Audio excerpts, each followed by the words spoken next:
Good morning students. हमने इससे पहली वीडियो में कर्ता कारक और कर्म कारक के विषय में पढ़ा। आज हम कारक के अन्य भेदों के विषय में जानेंगे। आइए सबसे पहले हम करण कारक के विषय में पढ़ते हैं। करण कारक का विभक्ति चिन्ह होता है से, के साथ या के द्वारा। अब इसकी परिभाषा को पढ़ते हैं। कर्ता जिस साधन के द्वारा क्रिया करता है वह करण कारक कहलाता है। उदाहरण देखिए, माताजी चाकू से सब्जी काट रही हैं। अब इसमें जो क्रिया की जा रही है वो किसके द्वारा की जा रही है? चाकू के द्वारा। अर्थात सब्जी काटने का जो कार्य है वह किसकी सहायता से किया जा रहा है? उसका साधन क्या है? चाकू। और यहाँ पे यह विभक्ति चिन्ह भी है से। तो जिस शब्द के बाद में विभक्ति चिन्ह लगेगा उसी शब्द में करण कारक होता है। तो यहाँ पर इस उदाहरण में चाकू शब्द में करण कारक है।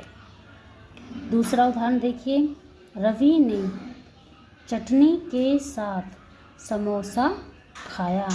अब जो समोसा खाने की जो क्रिया हो रही है वो किसके साथ हो रही है? चटनी के साथ। तो यहाँ पर के साथ जो विभक्ति चिन्ह लगा है वो किसके बाद लगा है? चटनी के बाद लगा है। इसलिए यहाँ पर जो चटनी शब्द है उसमें करण कारक होगा। अब इसकी करण कारक की पहचान कैसे की जाती है? किससे या किसके द्वारा। इस शब्द को जब हम उदाहरण में लगा देते हैं तो इसका जो उत्तर निकलता है उसमें ही करण कारक होता है।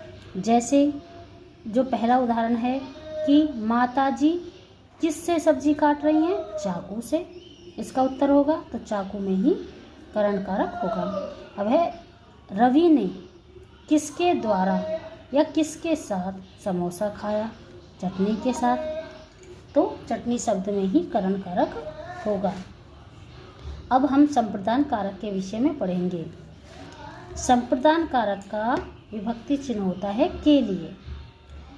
इसकी जो परिभाषा है वह है जिसके लिए कोई क्रिया की जाती है अथवा जिसे कोई वस्तु दी जाती है वह संप्रदान कारक कहलाता है।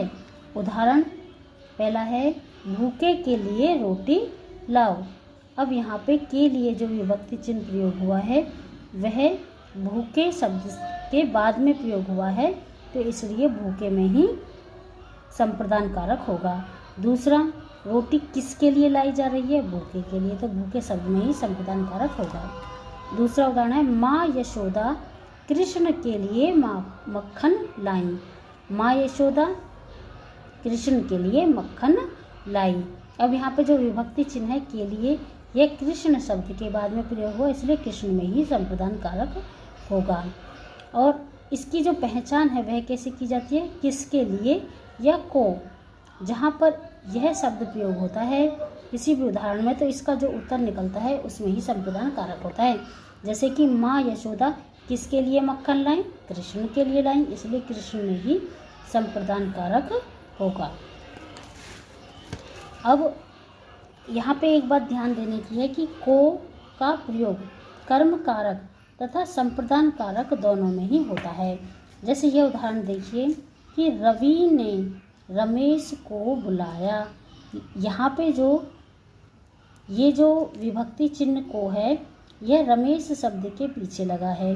यहाँ पर इस उदाहरण में जो रमेश है उसमें कर्म कारक होगा। लेकिन इस उदाहरण को देखिए, रवि ने रमेश को टॉफ़ी दी।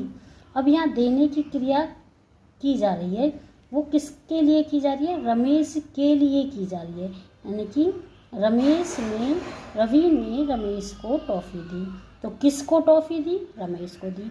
तो यहाँ पर संप्रदान कारक होगा। अब हम अपादान कारक के विषय में पढ़ेंगे। देखिए, अपादान कारक का विभक्ति चिन्ह होता है से। एक वस्तु से दूसरी वस्तु के अलग होने की स्थिति में जो अपने स्थान पर स्थिर रहता है उसे अपादान कारक कहते हैं। देखिए, एक वस्तु से दूसरी वस्तु की तुलना करने पर जिससे तुलना की जाती है उसमें अपादान कारक होता है। तीसरा जो इसकी परिभाषा वह है किसी से डरने की स्थिति में डर के कारण में अपादान कारक होता है। अब इसमें उदाहरण 1 देखिए। जो पहली वाली परिभाषा है कि एक वस्तु से दूसरी वस्तु के अलग होने की स्थिति में जो व्यक्ति अपने स्थान पर स्थिर रहती है।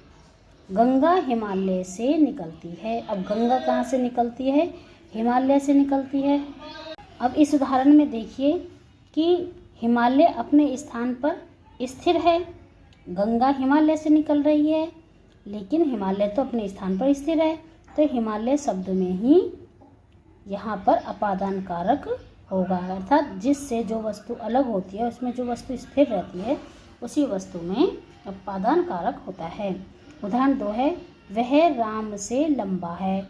अब इसमें देखिए यहाँ पर दो वस्तुओं में तुलना की जा रही है, तो तुलना करने पर जिससे तुलना की जाती है उसमें अपादान कारक होता है। अब वह राम से लंबा है, वह किस से लंबा है? राम से, तो तुलना किससे की जा रही है? राम से, इसलिए राम शब्द में ही अपादान कारक होगा।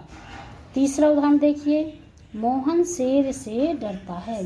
अब यहाँ पे कहा है कि जो डर का कारण होता है उसमें अपादान कारक होता है, तो मोहन किससे डरता है?